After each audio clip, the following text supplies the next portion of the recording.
Hello et bienvenue dans Pas de plan B, un podcast réalisé par La Bobine. Salut, c'est Charlotte de La Bobine. C'est la première fois ici, alors installe-toi bien. Ici, on va parler d'art, de culture, mais surtout on va parler de ce que veut dire vivre de l'art au quotidien. Les choix qu'on fait, les sacrifices, les doutes, les galères, les moments où on se demande si on a raison de continuer. Et puis aussi les petites victoires, celles qu'on ne voit pas forcément, mais qui donnent envie de tenir. Pas de plan B, c'est un moment de parole libre et sans tabou autour des métiers artistiques. L'idée est simple, comprendre comment on fait vivre l'art aujourd'hui à travers les parcours de celles et ceux qui le portent. Donc que tu sois totalement extérieur à ce milieu ou que tu en connaisses déjà chaque recoin, ce podcast est pensé pour toi. Et pour ce tout premier épisode, j'avais envie de commencer fort avec deux invités, deux artistes très différents mais que j'aime beaucoup personnellement. Aujourd'hui, je suis avec Farida Ouchani et Tim Rousseau. Jingle. Pas de plan B. Pas de plan B. Pas de plan B. Pas de plan B. Pas de plan B. Pas de plan B. Ah, de plan B.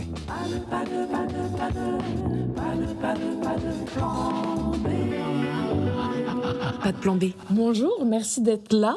C'est le premier épisode aujourd'hui. Alors, avant de rentrer dans le vif du sujet, on va commencer simplement. Pas par des CV ou par des exploits, voilà, mais par le point de départ. Farida, toi, tu es actrice, réalisatrice, scénariste. Tu n'as pas un parcours classique. Tu as commencé comme travailleuse sociale. Comment est-ce que le théâtre il est arrivé ? Le théâtre est arrivé concrètement quand j'étais au collège. Donc c'était au siècle dernier, le XXe siècle. Et en fait, j'ai toujours été passionnée par imiter les gens, etc. Et donc, les premières fois où j'ai fait du théâtre, j'étais en 6e. Donc, on avait des profs de français super qui nous ont initiés, qui ont amené des comédiens qui nous ont appris un petit peu les techniques de base. Et puis, à l'issue du collège, mes profs voulaient que je passe le conservatoire. Sauf que moi, je viens d'un milieu familial où le théâtre, le cinéma et tout ça, c'est à la télé et c'est tout. Et donc, il n'y a personne dans ma famille qui en faisait. Et je ne pouvais pas porter ce désir-là pour l'imposer en fait à ma famille. Il fallait que je gagne en indépendance. Et donc, j'ai arrêté pendant 15 ans. J'ai été au lycée, j'ai été à la fac, j'étais étudiante en lettres, etc. Et puis voilà, j'ai travaillé en tant que travailleur social à un moment donné. J'ai aussi donné des cours de français aux étrangers, ce qu'on appelle le FLE.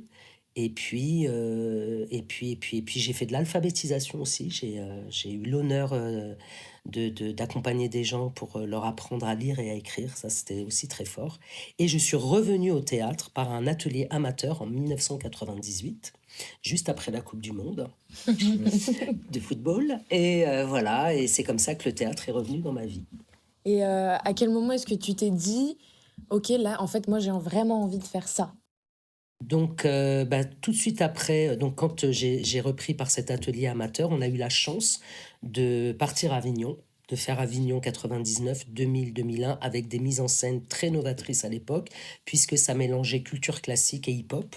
Donc, moi, je viens de la banlieue, j'ai grandi en banlieue, j'ai toute ma vie en banlieue. Et par conséquent, tu vois, on a baigné dans la culture urbaine. Et donc, on a présenté, on a proposé, on a fait des propositions artistiques autour de l'art urbain. L'art urbain comme esthétique. Et je me suis dit, mais en fait, j'ai envie de rester dans ce métier-là parce que c'est vraiment, au-delà d'un métier, voilà, ça fait partie de moi, toutes mes envies d'enfant que j'avais, ou adolescente, ou jeune femme, je me suis dit non, mais là, la vie me donne cette opportunité de raccrocher avec le théâtre et je ne veux pas lâcher. Donc, on va dire que concrètement, donc je reprends le théâtre en 98, on fait les 3 festivals d'Avignon et en 2001, je me dis c'est ça que je veux faire et je démissionne de mon poste de fonctionnaire de la collectivité territoriale parce que je travaillais dans un centre social à l'époque pour vraiment me jeter dans cette aventure-là. Et à ce moment-là, ton entourage, est-ce qu'il te soutient ? Alors bon, à ce moment-là, j'ai la trentaine, donc si tu veux, J'ai pas demandé l'autorisation. Voilà, j'avais fait tout ce que j'avais à faire pour acquérir mon indépendance matérielle. Je travaillais, j'étais indépendante. Et il y en a certains dans mon entourage qui n'ont absolument pas compris mon choix. Mais il faut pas démissionner, tu te rends compte, la sécurité de l'emploi, etc. Et en fait, moi, j'entendais le mot sécurité comme un frein par rapport à quand tu te lances dans l'artistique, il y a le mot aventure qui prime. Donc aventure et sécurité, pour moi, ça matchait pas. Donc il y en a qui m'ont dit, mais t'es folle, t'aurais dû prendre une mise en dispo, etc. Et j'ai dit, mais si je prends une mise en disponibilité, il y a toujours cette sécurité-là et je ne vais pas y aller à fond. Parce que je sais qu'à côté, il y aurait ça qui va me rattraper. Et pas de filet, en fait. Pas de plan B à l'époque. Et je me suis jetée dans cette aventure. Donc effectivement, il y en a qui m'ont... C'est pas une question de soutien, il y en a qui n'ont pas compris, mais je n'attendais pas l'approbation en fait. Et puis il y en a d'autres qui m'ont dit ouais, c'est génial, vas-y, t'es courageuse, la libre. Après, c'est facile quand t'as pas d'enfant, quand tu es ta propre... quand la seule charge, entre guillemets, c'est toi, bon, ben, c'est plus facile de prendre des risques en fait. Voilà. Toi, Tim, tu es acteur, réalisateur, producteur, Ouais. bientôt chef de bar. Non, mais pour toi, ça arrivait plus tôt. Enfin, ça arrivait très tôt. Tu as commencé le théâtre et puis après, il y a la télé qui arrivait très vite. Qu'est-ce qui se passe, toi, à ce moment-là tu as 16 ans, tu es pris dans Plus belle la vie. Ouais. Qu'est-ce qui se passe pour toi à ce moment-là ? Pour moi, à ce moment-là, la vie, elle change drastiquement. Pour moi, à ce moment-là, je suis tout seul dans ma chambre et il y a la prod qui m'appelle. L'appel a duré genre 45 secondes. Il me disait oui, Tim, au fait, du coup, t'es pris pour le rôle. Voilà, tu commences dans 3 semaines, premier jour de tournage. Voilà, tu vas être payé ça par jour. Tata. Il raccroche et je suis tout seul chez moi, j'ai 16 ans. Et j'ai le souvenir que je vais dans ma douche, tu vois, et je mets l'eau gelée. Et j'ai dû rester 5 ou 6 minutes, c'est énorme. Et j'ai fait genre... Parce que c'était un rêve. Moi, je commençais le théâtre, j'avais 8 ans. Donc depuis tout petit, c'était vraiment mon rêve. C'était l'objectif ultime, quoi. Et qu'est-ce que ça fait quand ton rêve se réalise, quoi. Il y a plein de belles choses qui arrivent, comme aussi des mauvaises, forcément. C'est à double tranchant, comme un peu tout d'ailleurs. Mais exceptionnel. Et méga reconnaissant, ça a été une aventure de fou. Mais voilà. À ce moment-là, on se rencontre, nous, à cet âge-là. Ouais. On fait du théâtre ensemble. Un petit peu avant, non, presque même. Ouais, à peu près à cette encore en période-là. Plus belle, je crois, quand on était Au tout début, non. Zef, ouais. Et je me rappelle de la première soirée où tu venais de l'apprendre. On était chez Taloula et tu venais de l'apprendre. Ouais. Ah ouais. Ouais. Ah, tu me remémores des trucs. Est-ce que toi, tu dirais que ton entourage, à ce moment-là, il te soutient ? Parce que tu as pris des choix en fonction de ça, bien sûr. par rapport au lycée, par rapport à tout ça. Ton entourage, toi, il est comment à ce moment-là ? Alors, moi, mon père, il comprenait pas tellement le fait de faire du théâtre, quoi. Il était là en mode, non, fais des maths, des trucs comme ça, quoi, tu vois. Et un jour, il est venu me voir jouer au théâtre. Et ma mère, à la sortie du spectacle, elle est venue me dire, il a pleuré. Il n'a jamais osé me le dire, et j'ai compris. Et ensuite, quand il a vu que je pouvais vraiment gagner ma vie, quand il a vu mes premiers salaires avec Plus belle la vie, il a fait ok, c'est bon, je te fais confiance, roule mon fils, genre. Pardon. Et ma mère, elle a toujours été de mon côté, clairement. Elle m'a toujours poussé à faire ça, évidemment. Ma mère, ouais. Et donc, t'as arrêté le lycée ? Et donc, ouais, je me suis déscolarisé parce que j'avais pas envie d'avoir le bac. Pas parce que j'avais pas envie de le passer, parce qu'en plus, c'était l'année où on nous le donnait. Ouais. Et j'ai décidé de me déscolariser avant, par pur esprit aussi de provocation et pour me prouver un peu à moi-même que en fait, vu que j'ai toujours subi le système scolaire, j'ai jamais été fait pour le système scolaire. Y a un truc où j'avais ce désir un peu de vengeance au fond, tu vois, de me dire mais je vais vous prouver que je vais y arriver, tu vois, et que j'ai pas besoin du bac, exactement. Ouais.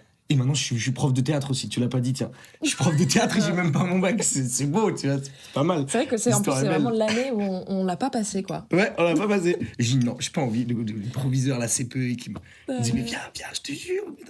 Non, ok. j'irai pas. Petit merdeux. Ouais, grave. On a parlé du coup des points de départ et du coup de ce moment où l'envie devient une décision, comme tu l'as dit. Mais une fois que le choix il est fait, je pense qu'il y a une question qui revient très vite, c'est comment on fait pour tenir dans la durée. Là, si aujourd'hui on ouvrait vos agendas, ça ressemble à quoi une semaine dans votre vie ?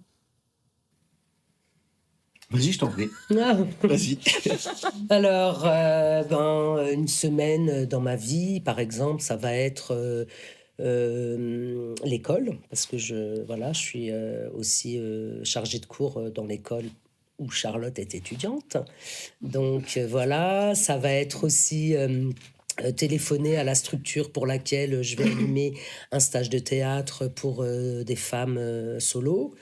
Ça va être une représentation ou deux du spectacle que je joue actuellement. Ça va être aussi écrire. Ça va être aller voir des spectacles autant que faire se peut.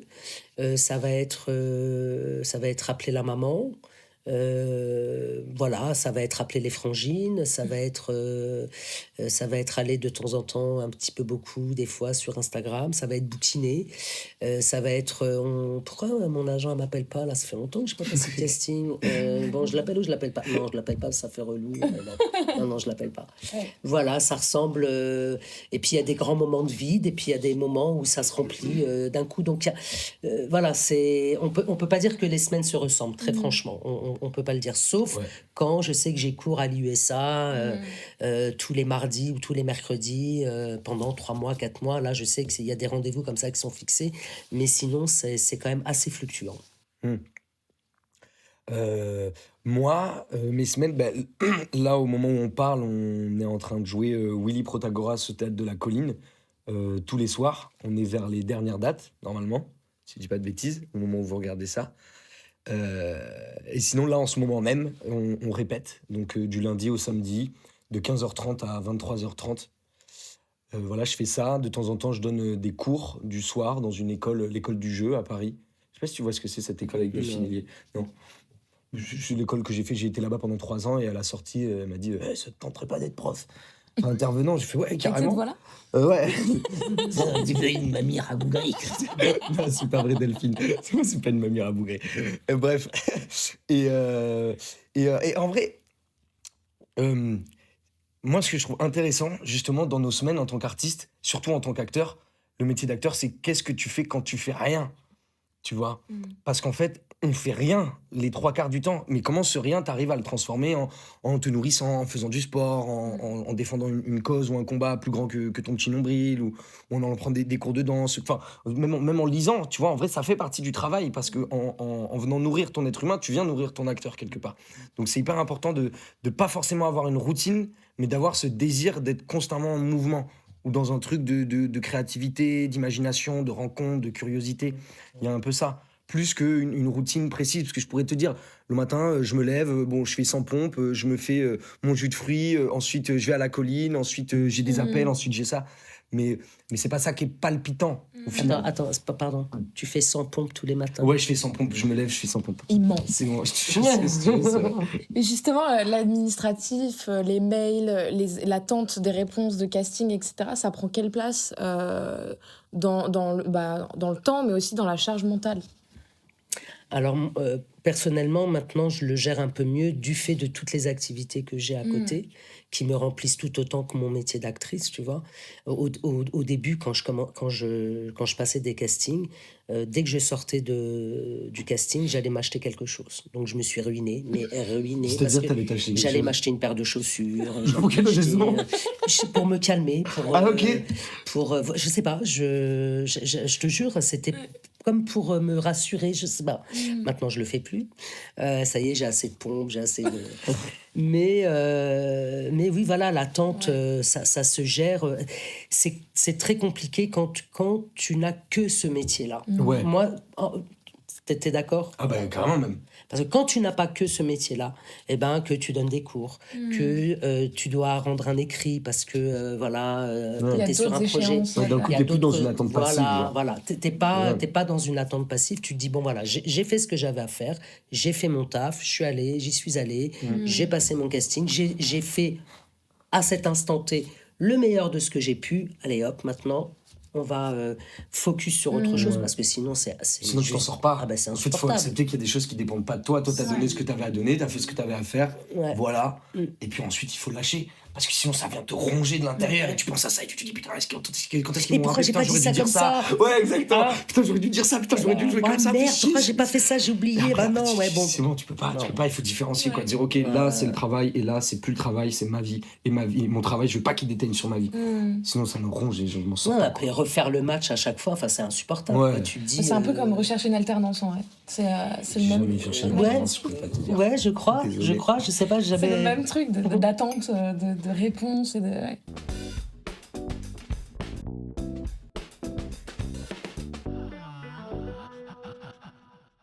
Et derrière tout ça, il y a un autre sujet du coup qui est un petit peu plus tabou, qu'on évite souvent. L'argent. Voilà. L'argent. Et qui pourtant conditionne beaucoup de choses en réalité. Voilà, donc est-ce que pour vous, parler d'argent aujourd'hui, c'est quelque chose qui est encore un sujet un peu inconfortable ou Pour moi, perso, non. Non, c'est pas un problème. Moi non plus, mais parce que moi après j'ai une notion de l'argent du coup et j'en ai conscience qui est assez décalée et qui est peut-être même pas forcément au bon endroit par rapport aux autres jeunes de mon âge, tu vois, vu que je suis rentré du coup sur une série comme Plus belle la vie avec le salaire qui suit à l'âge de 16 ans, il y a plein de trucs qui sont différents quoi. Du coup, j'ai pas la même vision de l'argent que les autres jeunes de 22 ans. Un truc un est-ce peu que comme ça, toi, tu penses que ça a déjà influencé tes choix artistiques dans le L'argent sens, est-ce que c'est compliqué de dire non à un projet qui est mal payé ou au Ben, contraire si tu te soucies justement de l'aspect financier, c'est que déjà tu te soucies plus de l'aspect artistique.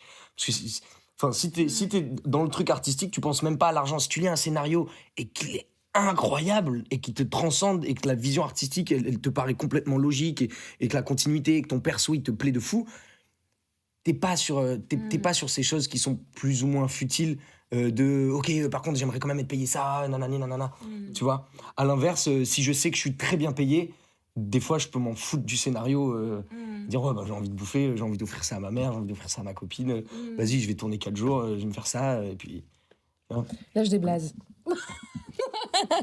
Toi aussi, Bah oui, en fait, moi j'ai déjà accepté des projets sous-payés, pas payés. Par exemple, les projets. par exemple le tien. par, par exemple, des étudiants qui doivent faire leurs preuves, des films aussi où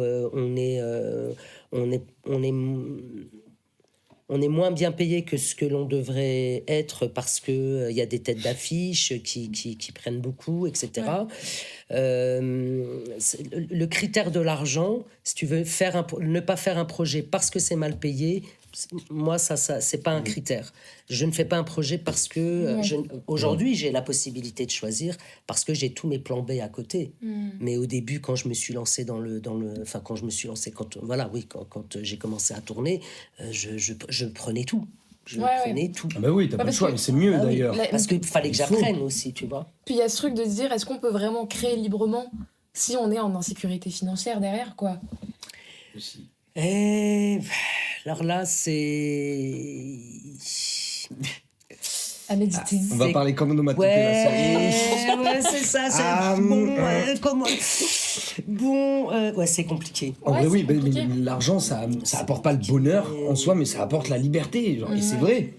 C'est vrai, parce que du coup, à la fin du mois, en tout cas, une certaine aisance. Mais complètement, mais tu déjà, vois. t'as ce truc-là de source de stress que beaucoup de gens ont, de se dire, putain, merde, comment je vais finir le mois, putain, il faut payer le loyer et la bouffe, putain, j'ai regardé les prix. C'est ça. Et que si t'as de l'argent, Ouais. bah, du coup, en fait, c'est cette dose de stress Qui qui en moins, prend ouais. beaucoup de place, mine de rien, tu vois, quand t'as pas forcément d'argent, qui d'un coup n'est plus là. Et du coup, ça permet de penser à autre chose, Et tout simplement. même quand tu passes des castings, quand tu passes un casting et franchement t'es dans la hesse comme on dit, vraiment t'as pas de thune et t'arrives avec une espèce d'énergie Ah ouais. qui laisse pas de place en fait à ce que tu pourrais donner, tu vois.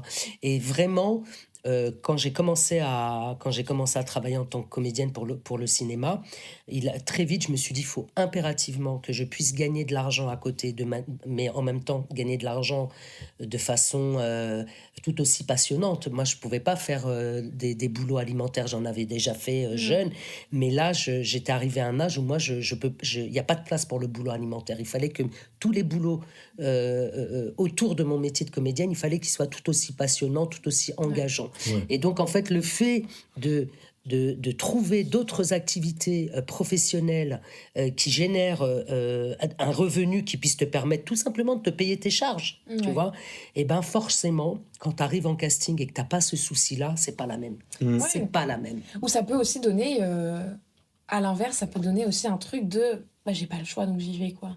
Ouais. C'est Bah, vrai, ça peut dépend aussi des donner ça. tempéraments. Ouais. Ouais. Et puis ça dépend aussi de à quel point est-ce que t'es, Tu vois, ça dépend des Ouais. tempéraments. Franchement. Mais du coup, est-ce que vous pensez qu'il y a des choses auxquelles on doit renoncer en rapport avec l'argent ou non par rapport à ce métier-là? Je sais pas. Bah, la stabilité, par exemple, financière, est-ce que c'est quelque chose que tu te dis dès le début, bon bah, je sais que peut-être que je pourrais, enfin que j'aurai pas une vie stable toute ma vie et que ça, enfin voilà, est-ce que c'est quelque chose auquel tu renonces entre guillemets Oui, moi j'y ai renoncé puisque j'ai démissionné de mon métier Ouais. de fonctionnaire. Mm. Donc c'est là, c'est au lieu d'instabilité. Il y a eu de l'instabilité dans ma vie. Heureusement, j'avais des amis qui m'ont aidé, qui m'ont vraiment encouragé à ne pas lâcher parce que Ouais. quand la fin du mois arrive et que t'as pas de thune pour payer ton loyer, tu te dis oh là là là là là là, je peux pas encore emprunter et tout, et tu te dis c'est pas jouable sur le long terme, mais bon vas-y, t'es traversé par plein de doutes, etc. Mais ça fait partie du jeu, quoi, tu vois. Et après, effectivement, bah t'as tes plans B qui te permettent de maintenir un peu tu vois, la barque au-dessus de l'eau, quoi. Ouais. Tu vois.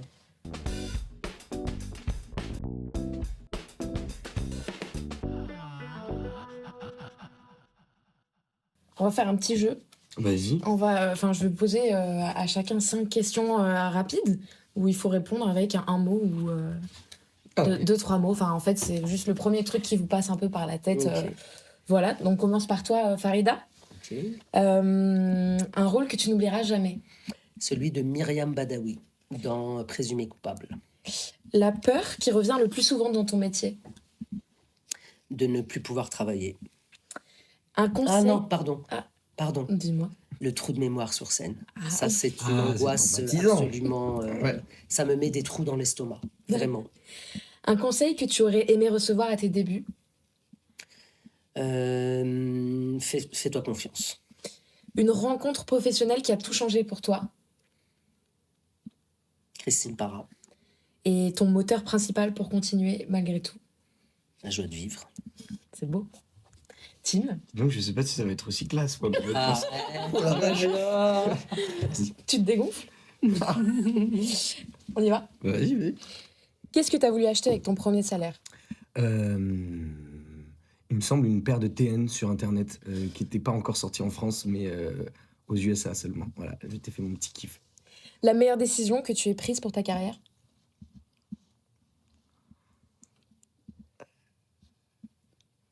Monter à Paris, Le rôle de tes rêves? le rôle de mes rêves.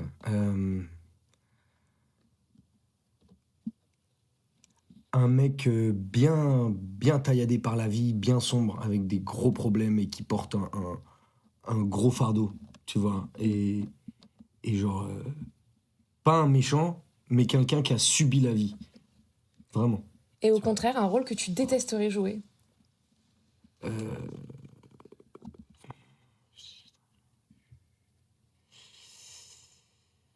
Moi, j'aimerais pas un rôle qui est similaire à moi parce que c'est trop près de moi et ça m'amuse moins. Moi, j'aime bien justement quand c'est un peu aux antipodes. Et si tu devais résumer ton métier en 3 mots, ce serait quoi? Acceptation, attente, bienveillance. Je dirais que c'est un peu ça. Voilà, très bien. C'était tout aussi poétique. bravo, examen réussi haut la main. Yes! Tu penses que le doute, ça fait partie vraiment Complètement. du métier? Complètement. Et c'est génial. C'est trop bien de douter. Après, c'est ce qui en découle de ce doute. Si le doute en soi, c'est une chose super. Mais si d'un coup, il y a derrière une sorte de comment on dit, de truc où tu vas te renfermer sur toi-même, te dire non, c'est impossible, je vais pas y arriver, là, ça va pas forcément être un bon doute. Mais si c'est un doute où tu te dis putain, et que t'es tiraillé de l'intérieur, et que t'as envie, mais que t'as peur, mais que t'y vas quand même, enfin, ça provoque plein de choses qui sont géniales, le doute. Mais oui, c'est bien de douter. Puis Moi, je déteste quand je me retrouve en face de gens qui doutent pas, quoi. Ouais. Tu vois?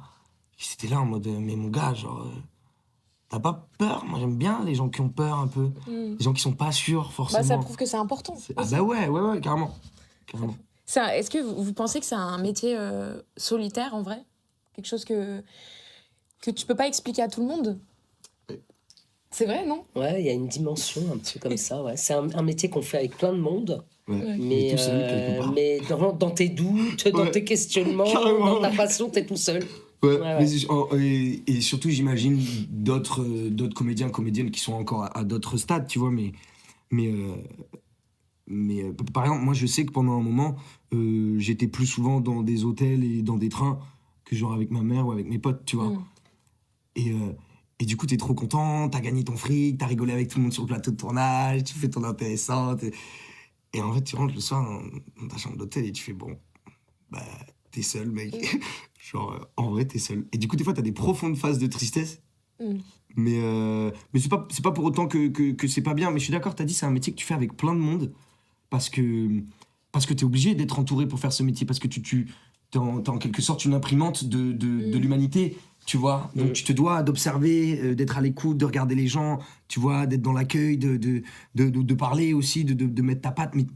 Mais quelque part, tu le fais tout seul parce que c'est toi et ta vision et ton histoire et ton parcours que tu défends et que tu mets en avant à chaque fois que tu montes sur scène ou que tu joues devant une caméra. Et ça, c'est toi et toi-même. Il y a tellement de choses à dealer. En fait, il faut tellement dialoguer, il faut tellement dealer avec soi-même dans ce métier. Et tu deals avec toi-même, seulement avec toi-même. Genre, Bah ouais. un truc un peu comme ça. Ça vous a déjà donné envie d'arrêter? Non. À chaque fois que je me suis dit, bon, j'arrête, c'est parce que le doute a été très fort. Et à chaque fois, mais vraiment, hein, c'est à chaque fois que j'ai dit, bon, allez, c'est bon, là, je vais arrêter, je vais signer un CDI à l'USA, parce qu'on me l'a proposé 1000 fois. Oui, allô Farida, alors t'es disponible? Il y a un casting la semaine prochaine. Ouais. Et voilà, et après tout le plan que t'avais fait dans ta tête, bon voilà, je vais signer un CDI, je vais faire un crédit, et puis tout ça, c'est...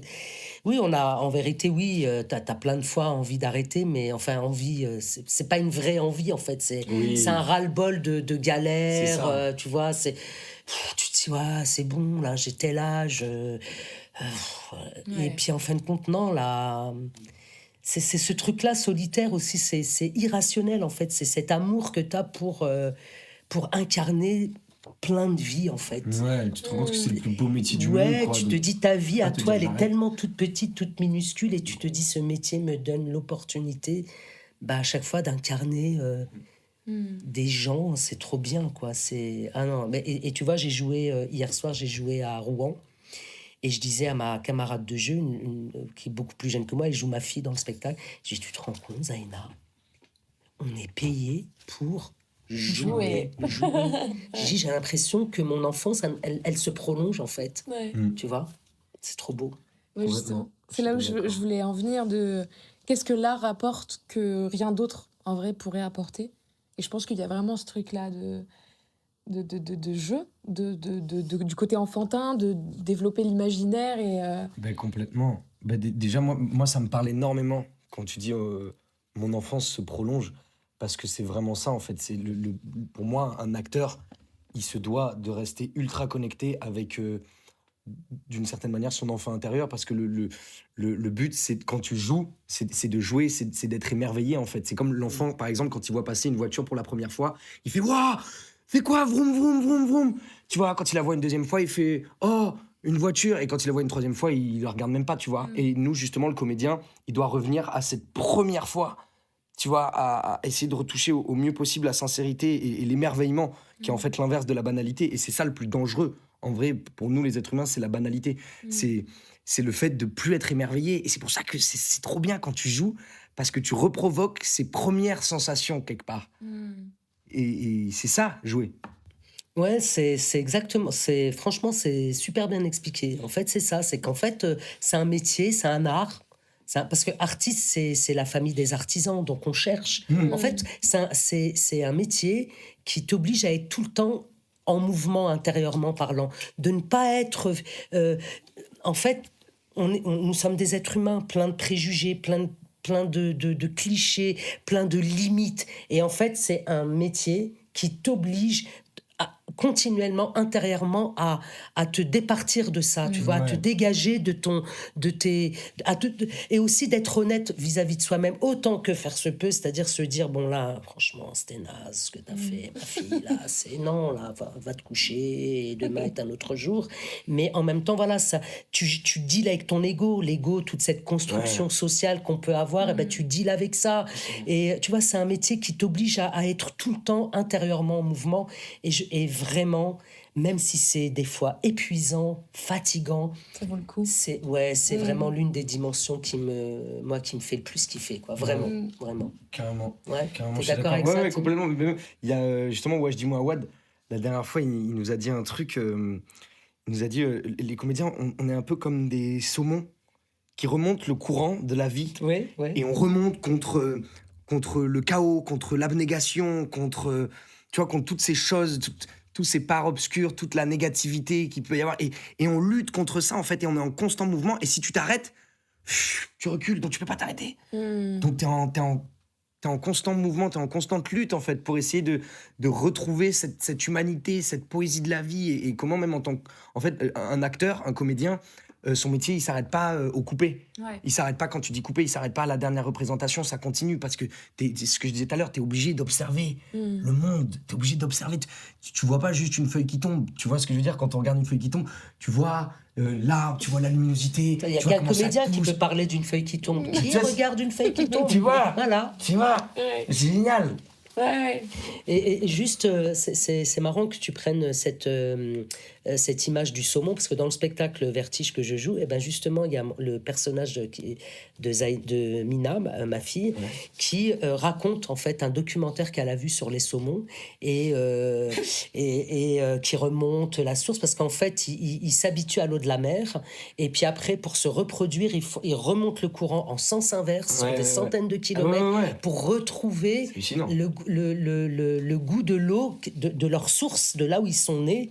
Et ben, pour moi, le comédien, c'est ça, en fait. Il se prend des pièges pendant tout le long du trajet. Et le comédien, c'est ça, c'est qu'en fait, il veut retrouver tout le temps l'enfance, en fait, de cet émerveillement, tu vois. Et j'avais une autre anecdote, mais je sais plus. Ah oui, et donc le metteur en scène Nasser Djemaï, avec qui je travaille, quand on était en répétition, je changeais à chaque fois d'interprétation. Il me dit, mais pourquoi je lui dis, je cherche. Et à un moment donné, il me fait, va falloir que tu trouves, parce que dans 3 jours, il y a la première. Donc là, à un moment donné, il faut que tu trouves et que tu t'arrêtes sur ça. Oui, d'accord, mais laisse-moi chercher encore. C'est ça qui est kiffant, c'est que Enfin, c'est bien parce que t'es jamais dans un truc, dans une interprétation où c'est toujours la même, etc.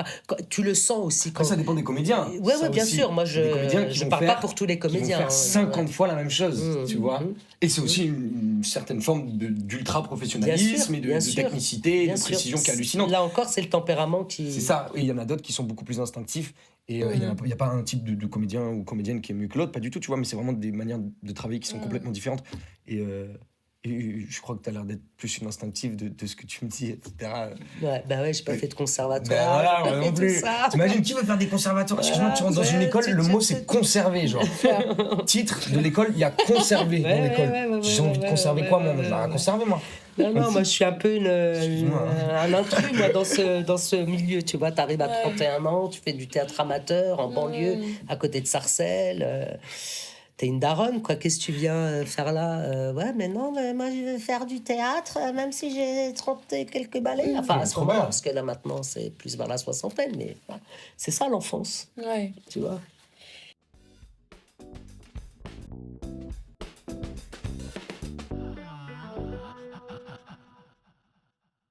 Derrière nous, on a une œuvre qui a été faite par un artiste qui s'appelle Jean-Baptiste Marchand. Il est originaire d'Auvergne. Il a commencé le dessin très jeune et il s'est formé ensuite en animation 3D. Depuis 3 ans, en fait, il fait une pratique du collage et du papier découpé. Ouais, c'est super. Et sur cette œuvre, on le voit, parce que c'est que du papier qui a été découpé pour faire toutes ces formes. Et en fait, il crée des personnages un peu excentriques. Je sais pas si tu vois. Excentrique, à la frontière entre le réel et le fantastique, et on ne sait jamais s'il s'agit de costumes qu'ils portent ou de créatures hybrides, en fait, un peu étranges et attachantes. Et ces inspirations, en fait, elles sont clairement notées dans le surréalisme, l'illustration contemporaine et en vrai le cinéma d'animation par lequel il a commencé. Après tout ce qu'on s'est dit jusqu'à présent, est-ce que ça vous évoque quelque chose pour vous ? Waouh. Ah ouais, la question est ultra large. Non, mais parce que moi, c'est vrai que j'avais quand même une petite idée en voyant. Ouais, ça peut être plein d'états d'esprit que tu traverses, tu vois, plein de personnages que tu peux incarner. J'aime bien celui-là, là, le tout petit, là, ouais, celui-là, j'aime bien. Ouais, ça peut représenter, voilà, c'est des personnages qui sont sur un pont, ils traversent le pont, tu traverses la vie, tu peux tomber, les eaux sont troubles, mais en même temps, il y a celui qui sourit, qui se dit, bon allez, j'y vais, il y a plein de gens autour de moi, il y a celui qui flippe, tu vois, mais t'as pas l'impression qu'on retrouve des états d'âme qu'on peut avoir, dans toute dans tout ce rapport qu'on a au métier, en fait. Ouais.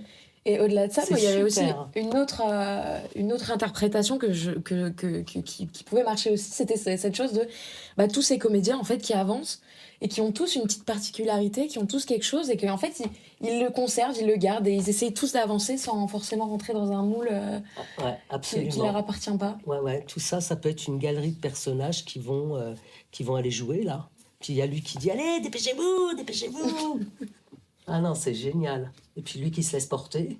Ouais, lui qui fait. Et voilà, attends, ils sont relous, ceux-là. Il est intéressant. Lui, la cuite de la veille, elle a été carabinée. Non, il est superbe, ce tableau. Moi, je le trouve un peu effrayant. Ah ouais? Ouais. Moi, ça m'inspire grave un truc un peu mi-festif, mi-chaotique. Même si les deux, en fait, sont étroitement liés souvent. Mais ouais, en plus, il y a des feux d'artifice en haut. C'est la nuit. Je sais pas, ça inspire pas confiance. J'ai pas non plus envie d'être dans la bande avec eux, là, tu vois. Ah ouais? Il y a un moi, truc trop comme ça. bien. Ah ouais, si. bof, quand même. Hein. C'est Bof, putain, leur gueule. c'est ça. Mais non, mais attends, t'es pas tout seul, il y a plein de gens. Lui, il peut te défendre quand il sera retourné de sa cuite. Ah non, mais attends, c'est super, c'est étrange. Ah bah oui, c'est étrange, ouais. Peut-être qu'ils vont à une fête organisée par des sorcières. Non, j'adore ce tableau, franchement. Très bien choisi. Bravo, Jean-Baptiste Charlotte. Marchand. C'est très beau, ouais. Jean-Baptiste, bravo au JB. Ben, bravo, Jean-Baptiste Ah, d'accord. Marchand. Jean-Baptiste Marchand, voilà. Voilà. Que- Il coûte combien ce tableau? Il est trop beau.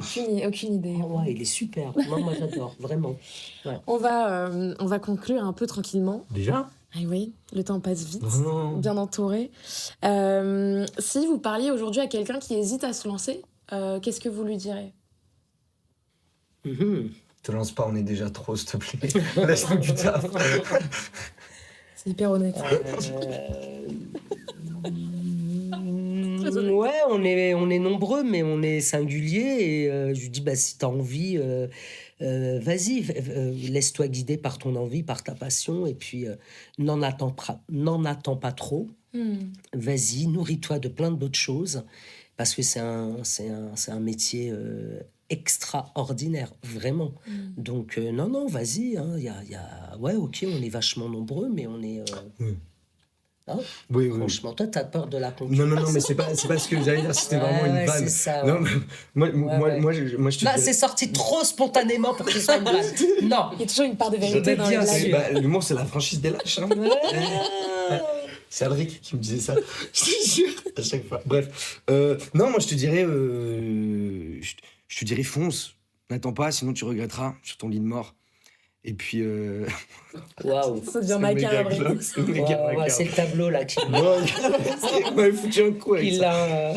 Mais non, il a mis, beaucoup Mais est-ce que de patience, beaucoup de détermination. Tu dirais que vivre de son art, c'est possible ? Ouais, vivre de son art, c'est possible. Des fois, c'est possible. Enfin, moi, je dirais des fois, c'est possible. Après, vivre de quelle manière ? Quand t'enchaînes les tournages et tout, ouais. Mais des fois, c'est plus dur. Donc, il faut avoir un plan B, mais vraiment. Mais un plan B qui soit tout aussi nourrissant, valorisant et passionnant que ta passion de Mais comédien. tu vois, moi, par exemple, par rapport à ça, je suis Ouais. pas tout à fait d'accord. D'accord, ok. Par exemple, genre, j'ai jamais eu de plan B par peur que ça amenuise, ça se dit? Ouais. Merci. Ça se Que dira. ça amenuise quelque part le plan A. Comme tu disais tout à l'heure, de se dire, si c'est pas quelque chose d'aussi passionnant que le théâtre, moi c'est parce que j'ai rien trouvé d'aussi passionnant que le théâtre que j'ai pas eu de plan B aussi, tu vois. Mais je sais que si j'avais eu un plan B, quelque part, bon, ben, je me serais reposé, tu vois, j'aurais mis un petit peu le poids de mon coude sur le plan B, tu vois, et un petit peu le poids de mon coude sur le plan A. Ce qui au final m'aurait rendu peut-être un peu plus fade. Alors que le fait que ce soit pour moi plan A ou rien, il y a un truc où c'est l'ultimatum d'une vie, genre je me laisse pas le choix à moi-même, ce qui fait que j'ai pas le choix, quoi. Et je pense qu'au-delà de questions de plan A ou plan B, il y a un truc où plus on avance, plus on se rend compte que c'est pas une question de plan A ou de plan B, c'est juste qu'en fait on découvre de nouvelles choses qu'on aime bien et on va s'y mettre aussi un peu et on découvre qu'en fait ça on aimait moins, du coup on va plus le faire. Tu vois, et c'est plus une question de plan, il n'y a plus tant ce truc de réflexion, d'anticipation, calculateur, de se dire ok, il faut que je fasse ça. Plus t'avances et plus tu te dis en fait moi je J'y vais, quoi. je suis sur la terre juste pour traverser et puis on verra ce qui se passe, tu vois. Mais par rapport au plan B, si je peux Ouais, bon, on me finit sur permettre, ça. voilà, par rapport au plan B, quand on dit un plan B, c'est dans l'acceptation qu'on peut avoir de ce terme-là, c'est en dépit de, allez, je vais faire ça. Tu vois, il Ouais. y a un truc un peu comme ça. fait un peu Et ça. moi, je le prends pas du tout comme ça, en fait. Moi, Ok. je le prends vraiment comme une opportunité de m'enrichir. Je te dis franchement, Tim, Ok. quand je suis avec mes étudiants, mais moi, je surkiffe parce que c'est... en plus, je ne fais que des métiers, entre guillemets, à côté de mon métier de comédienne, où il y a la parole, où il y a l'échange, etc. Tes étudiants en théâtre? Ah non, pas du tout. Ah non Non, des étudiants en production de spectacles vivants. Quand j'anime des workshops médiation, par exemple, où pendant une semaine, on doit réfléchir avec des étudiants à partir d'une structure, par exemple, je sais pas moi, un tiers-lieu qui vient d'ouvrir, qu'est-ce qu'on y met, qu'est-ce qu'on peut y faire dedans, etc. Et réfléchir à toute la démarche. Moi, j'aime beaucoup travailler autour de comment on va amener les publics les plus empêchés, dits empêchés, ou comment on va les faire venir et adhérer à un projet artistique, culturel. Mais c'est mortel. Je suis d'accord. C'est, voilà. Et tu vois, donc moi, mon plan B de chargé de cours à l'USA, mais vraiment, il me procure autant de plaisir que mon métier de comédienne. C'est à un autre endroit, mais il me procure un plaisir de ouf. Attends, s'il te plaît, je vais aller au Canada avec moi. leur classe. C'est bon ça. Ouais, c'est- J'avoue. Bah ouais, mais l'un vient nourrir l'autre. Ah oui, et moi, réciproquement, il y a ça un n'est truc pas comme ça. séparé. Ouais. Vraiment. Ouais, je Et quand comprends. j'ai des étudiants qui viennent voir, en plus, j'ai Des eu des spectacles, étudiants ouais. qui sont venus au spectacle et tout. Non, mais moi, j'ai une vie Ouais. de reine. Hein. Moi, je le dis tous les matins. Ouais. Je m'oblige, je me réveille, je me dis, Farida, t'as une vie merveilleuse, simple, mais merveilleuse. Ok. Bon, alors là, si on finit pas sur ça, je sais pas sur quoi on peut finir. Merci beaucoup, Farida. Merci, Tim. Merci, Charlotte. Merci pour votre sincérité. Avec plaisir. Parfois un peu extrême chez Tim, mais... mais merci aussi à l'équipe de La Bobine. Merci à mon frère, Merci. Antonin, à Fleur et Mathieu pour leur aide tout au long du projet. Merci à Jean-Baptiste Marchand pour Ouais. nous avoir accepté de nous avoir prêté son œuvre aujourd'hui.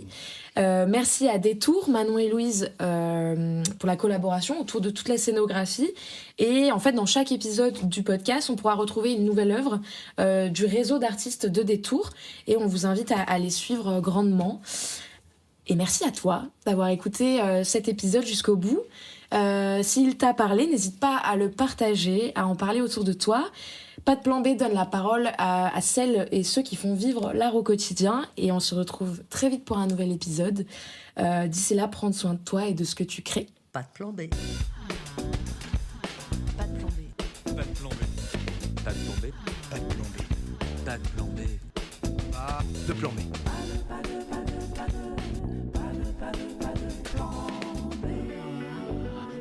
Pas de plan B.